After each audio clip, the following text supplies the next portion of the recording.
황보선의 출발사 아침 4부 시작합니다. 다른 사람이 쓴 소설과 보고서, 표 등은 마구잡이로 베낀 사람. 근데 이렇게 베껴서 각종 공모전까지도 휩쓸었습니다. 이 얘기가 지금 인터넷을 뜨겁게 달구고 있는데, 영화보다 영화 같은 기막힌 이야기 아닙니까, 이거? 계속 까도 양파처럼 계속 나옵니다, 의혹들이. YTN 윤현숙 기자와 함께 자세히 알아보겠습니다. 윤 기자, 안녕하십니까? 네, 안녕하세요. 예. 남의 소설을 통째로 훔쳤다고 하는데, 문학상을 보니까 한 것도 아니고 5개 문학상 받았다고 하네요? 그렇죠? 네, 그렇습니다. 무려 5곳입니다. 네. 이제 어떻게 알려지게 됐냐면은, 그 소설, 도용당한 소설, 뿌리의 원작자인 사람이 네. 본인의 SNS를 통해서 문제 제기를 하면서 이 사연이 알려지게 됐는데요. 예. 40대 대학원 재학생으로 알려진 손모 씨가 그 자신의 소설을 그냥 아예 전체를 무단 도용해서 2020년 한 해 동안 5군데 문학 공모전에서 수상했다는 걸 네. 알게 됐다. 손 씨의 행동이 표절 수준이 아니다. 그냥 거의 소설의 처음부터 끝까지를 그대로 추구한 명백한 도용이라고 밝힌 건데요. 네. 이걸 보면 실제로 봤더니 뿌리라는 원작 소설의 제목을 뭐 살짝 꿈으로 바꿔서 투고한 경우가 있었지만 네네. 그것도 그나마 한 차례에 불과했고 대부분은 복붙이라고 하죠. 네, 복사해서 붙여 넣기. 네. 네. 소설 전체를 아예 복붙한 뒤에 자신의 이름으로 투고한 것으로 확인됐습니다. 거의 99% 내용이 같았는데요. 그러면 거의 그냥 뭐 도용이라기보다 뭐라고 해야 될까 이거? 훔쳤다고 봐야 될까요? 그냥 네. 예. 그래서 원작자는 이걸 영혼의 도둑질을 당했다 이렇게 표현을 하면서 네. 이번 일이 문학계를 넘어서 창작계 전반에 경종을 울릴 심각한 사안이다 이렇게 비판을 했습니다. 예. 이 사실이 SNS를 넘어 언론으로도 알려지게 되면서 널리 퍼지게 됐죠. 저는 이해가 가지 않습니다. 이게 거의 말씀하신 것처럼 99%라면 사실은 뭐 그냥 똑같다고 할 수 있는 건데 그렇지 않습니까?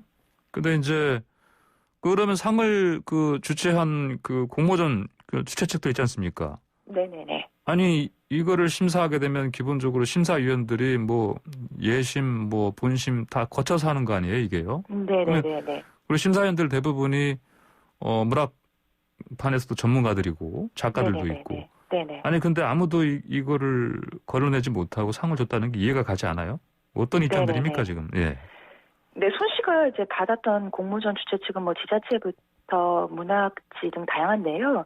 이런 문학상 심사위원과 운영진들이 사실 이런 검증 작업을 하지 못했다는 것은 인정은 했습니다. 예. 왜냐하면 보통 뭐 신인상 같은 경우는 다른 데서 상을 탄 적이 있는지 없는지 뭐 이름은 검색하고 하긴 하지만 작품을 검색할 생각은 뭐 전혀 못했다. 왜냐하면 워낙 손 씨의 행동이 상식 밖의 행동이기 때문에 이런 검증을 하지 못했다고 털어놓았는데 사실 이 부분 해명을 뭐 그대로 받아들이기는 말이 조금 안 어렵긴 되는 합니다. 해명 같습니다. 그거는 왜냐하면은 이 포털 사이트에 해당 작품을 첫 문장만 검색해봐도 원래 작가와 작품이 그대로 검색이 되기 때문인데요. 네네. 원작자가 받았던 상이 한 신문사에서 주었던 상이라서 작품 전문이 온라인 신문에 게재되어 있기 때문입니다. 그래서 이 원작자도 이런 사실을 언급하면서 문학상에서 표절이나 도용을 검토하는 어떤 최소한의 가이드라인마저 없었다는 것을 좀 보여준다. 이렇게 부실한 심사를 한 단체들을 애둘러서 비판을 하기도 했습니다. 사실 이게 알려진 과정이 손 씨가 스스로 자신이 상 받은 걸 자랑하고 작품 내용 일부까지 찍어서 SNS에 올렸기 때문에 알려진 건데요. 만약에 손 씨가 이런 행동을 하지 않았더라면 자랑을 안 했더라면 아직도 도용 여부가 밝혀지지도 않았을 수 있습니다. 참 저는 하여튼 모든 게 다 이상합니다. 보니까 이렇게 해서 상을 그렇게 많이 탔으면 오히려 좀 부끄러워하고 가리는 게 맞지 않나요? 근데 그거를 또 SNS에 자랑하고 또 이렇게 우리가 5개 문학상 주최 측에서 하고 많은 심사위원들은 다 작가들 아닙니까? 대부분이. 그렇지 않습니까? 네. 평론가들도 있고요. 그러면은 일반적으로는 그런 분들은 문단에 나오는 주요 작품들은 읽는 경우가 많은데 그중에 한 명도 이거를 걸러내지 못했던 그건 자체가 저는 이해가 가지 않습니다. 하여튼 간에 이래저래 해명들도 좀 제대로 된 건 아닌 것 같아요, 보니까. 자, 근데 이 남성이 사실 보니까 지금 다른 언론에 보니까 이미 실명까지 나왔어요, 보니까. 저희는 네네. 아직까지는 그냥 신모 씨라고만 하죠. 신모 씨 맞죠? 손모 씨입니다. 손모 씨. 예, 손모 씨죠. 손모 씨가 근데 백인 분야가 소설만 아니고 다른 데도 많이 있다면서요. 그건 또 무슨 얘기예요? 네, 완전 표절과 도용 의혹이 예. 분야를 가리지 않고 고구마 줄기처럼 사실 지금 줄줄 나오고 있는 상황인데요. 예. 이 손 씨 본인이 운영한 개인 SNS를 보면 각종 수상 실적이 질비하게 소개가 되어 있습니다. 공모전을 상을 받았다, 공공기관의 서포터즈, 기자단 같은 대외 활동을 했다, 이런 걸 굉장히 자세하게 소개를 해놨는데요. 예. 소설 도용이 문제가 되면서 사람들이 이 사람의 수상 이력을 검증해봤죠. 그랬더니 거의 놀랄 노짜입니다. 왜냐하면 이런 화려한 수상 경력의 상당수가 표절이나 도용의 결과물, 이른바 뺏기기의 결과물이었기 때문인데요. 한 신문에서는 손 씨를 설명하면서 네네. 말씀하세요. 예. 닥치는 대로 뺏겼다 이렇게 헤드라인을 뽑기도 했는데 예. 과장이 아닙니다. 왜냐하면 베낀 수도 워낙 많지만 베낀 종류도 칼럼, 가사, 사진, 보고서, 표어, 문학, 평론, 독후감까지 종류도 다양하기 때문인데요. 네. 한 예를 들어드리면 디카와 시의 합성을 하는 디카시라는 이런 분야가 있는데 이런 분야의 공모전에서 응모를 냈는데 이게 직접 찍은 사진과 시구를 함께 올려서 평가를 하는 거거든요. 근데 여기서 대상을 받았습니다. 대상을 받았어요? 네네, 무려 대상 최우수상을 받은 건데 작품을 보면 여성이 나는 듯이 이렇게 활짝 뛰어오르는 사진과 함께 이런 문구를 적어놨어요. 날지 못하는 피터팬 앤디, 두 팔을 하늘 높이. 두 팔을 하늘 높이. 이거 들으시면서 아마 어딘가 좀 익숙한 리듬이 떠오르시는 분들도 있을 텐데 이게 유명 작사 작곡가인 유영석 씨가 90년대 발표했던 노래 화이트의 일부분입니다. 이 대중 가사를 그냥 거의 토시까지 대부분 그대로 가져다 썼는데요. 심지어 나중에 이런 문제가 불거져서 대상 수상이 취소가 됐는데 이 공모전은 이런 부분을 걸러낸 거죠. 그랬더니 손 씨는 오히려 대상을 도둑맞았습니다라는 제목의 글을 올리고 소송을 제기했습니다. 이거는 뭡니까? 완전히 이게 적반하장인데? 네네네. 왜냐하면 출품 조건에 사진은 자기가 찍어야 되지만 글은 창작한 그려야 한다는 그런 내용이 없었다. 그러면서 오히려 소송을 건 건데요. 진짜 반전은 자신이 찍었다는 사진조차 다른 사람의 창작물인 것으로 지금 보이는 거기 때문이죠. 왜냐하면 SNS상에 이미 올라와 있던 사진을 도용한 것 아니냐 이런 의혹이 불거지고 있는데요. 이것뿐만이 아닙니다. 한 건설 사진 공모전에서 상을 탔던 사진도 해외 사이트에서 그대로 검색이 되고요. 또 특허청에서 주최한 아이디어 경진대회에서 K바이크라는 소재로 아이디어를 제출했는데 이것도 남이 리포트 공유 사이트에 올린 걸 베낀 것으로 나타났습니다. 특허청도 속았어요, 그러면? 네네. 그리고 심지어 이 아이디어를 그대로 재활용해서 서울시가 주관하는 또 다른 아이디어 공모전에서도 냈는데 여기서도 상을 받았어요. 보통 공모전 는 중복 수상이 안 되도록 거르거든요. 보통 요건에도 거의 다른 곳에서 상을 받거나 한 것은 안 된다라고 하는데 재활용 사실이 걸러지지 않았고 이 밖에도 여러 대학들 문화예술재단 이런 데서 주최한 공모전에서 냈던 응모작가 수상작이 리포트 공유 사이트에 이미 올라왔던 것들이 존재해서 표절 의혹이 불거진 상태입니다. 리포트 공유 사이트요? 네네네. 대학생들이 본인의 리포트를 잘 쓴 것들을 이렇게 올려서 서로 공유를 하고 일부는 돈을 받고 이렇게 전달도 하고 하는 그런 사이트가 있는데요. 여기 올라와 있는 보고서를 어느 기관 어느 학교 도용한 것으로 그런 의혹이 불거지고 있습니다. 아 그래요?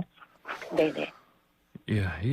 그러면 제가 듣기로도 국정원 공모전도 응모했다고 들었는데 그것도 맞아요? 네, 여러 가지 공모전에 거의 분야를 가리지 않고 응모를 했고요. 워낙 이렇게 다양한 도용 의혹이 불거지다 보니까 본인이 자랑했던 각종 대외 활동 이력도 사실이 아닐 거다 이런 의혹까지 나오고 있습니다. 대외 활동 이력 어떤 것들요? 이를테면? 아까도 말씀드렸지만 본인이 스스로 SNS에 빼곡히 깨알같이 굉장히 다양한 이력들을 밝혔는데요. 이런 이력들만 보면은 사실 이런 인재가 없을 정도로 화려합니다. 정당의 자문위원 위촉부터 각종 정부 부처의 서포터즈, 모니터단 활동, 기자단 활동, 지자체 평가위원까지 거의 서너 페이지 넘어가게 적어놨는데요. 근데 이제 먼저 학력부터 보면 현재 유명 대학원의 박사과정으로 다니고 있다 이렇게 본인이 밝혔었는데 박사과정이요. 네, 공모전 자료에 이렇게 재학 중이라고 했는데 언론 인터뷰에서 본인이 사실 다닌 것은 사실인데 중간에 학비를 못 내 재적 처리됐다. 지금은 다니지 않는다 이렇게 설명을 했고요. 또 공군 장교로 복무했다 이렇게 밝혔었는데 예비역 공군 장교로 본인을 설명을 했는데 그래요? 예, 요것도 사실은 한데 일부 사실이긴 한데 본인이 또 밝혔던 다른 이력이 국방부 산하의 사이버 범죄 수사대에 근무했다 뭐 이렇게 주장을 했었는데 이거는 사실이 아닌 것으로 확인이 되고 있고요. 예.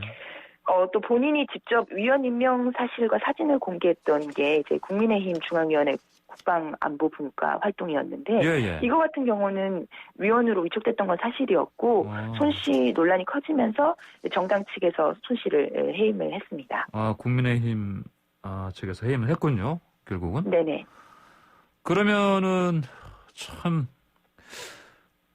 정말 천재적인 그런 아까 말씀하신 복붙 같아요 보니까 이런 인물들은 주로 우리가 뭐 영화에서나 보는 인물 아닙니까 근데? 이렇게 금방 들통날 뭐 일종의 사기 행각을 오랜 기간 버젓이왔다는 게 정말 놀랍습니다. 일반인들의 상식이나 이런 수준에서는 좀 상상하기가 어려운 스케일인데요. 뭐 여러 인물이 떠오르고 많은 분들이 뭐 다양한 영화가 생각난다고 하는데 뭐 대담한 사기 행각을 벌였다는 점에서는 레오나르도 디카프리오가 나왔던 그 수표 위조범으로 나왔던 뭐 영화 캐치미 같은 영화도 있고요. 또 옛날 영화지만 뭐 알랭 드롱이 나왔던 태양은 가득히에서 알랭 드롱이 주연을 맡았던 그 리플리라는 캐릭터가 떠오르기도 합니다. 왜냐하면 이 가난한 청년 리플리가 부유한 상류층 친구를 사귀면서 자기가 못 가졌던 것들을 동경하면서 상류층의 삶을 흉내내다가 자신도 스스로 본인이 상류층이 된 것처럼 생각을 하고 거짓말을 반복하는 건데 손 씨가 이렇게 본인의 심정을 밝힌 인터뷰가 있어요. 이런 걸 봤더니 이런 생각이 더욱더 듭니다. 왜냐하면 자신이 남의 작품을 도용하기 시작한 이유를 이렇게 설명을 했습니다. 처음에는 뭐 돈이 필요해서 공모전에 응모를 했는데 순수 창작품을 내놨다. 근데 능력의 한계를 느꼈고 그러다 보니 남의 것을 뭐 처음에 도용을 하게 됐는데 반복적으로 하다 보니까 도덕적으로 무뎌지게 됐다. 또 나중에는 내가 창작하지 않은 것도 내가 한 거라는 의식이 생겼다고 말을 했습니다. 가장 처음에 문제가 됐던 소설 관련해서는 인터넷에서 포온 글을 그대로 제출했는데 처음 한 곳에서 당선이 되자 큰일이라고 생각을 했다. 그런데 시간이 지나면서 이거 설마 문제 되겠어 이러면서 좀 이기적으로 행동한 것 같다 이렇게 털어놨는데요. 이게 아까 말씀드렸던 거의 리플리 증후군이 심리학적 용어도 있는데 거짓말이 반복되면서 스스로도 자신이 만들어낸 거짓말을 사실처럼 믿고 행동하는 이런 모습을 보인 것 같습니다. 그렇군요. 네. 알겠습니다. 정말 황당한 표절 이야기 아니 이거 뭐 도둑질 이야기 여기까지 듣겠습니다. 오늘 말씀 잘 들었습니다. 감사합니다. 네, 감사합니다. 네, 지금까지 윤현숙 YTN 기자였습니다.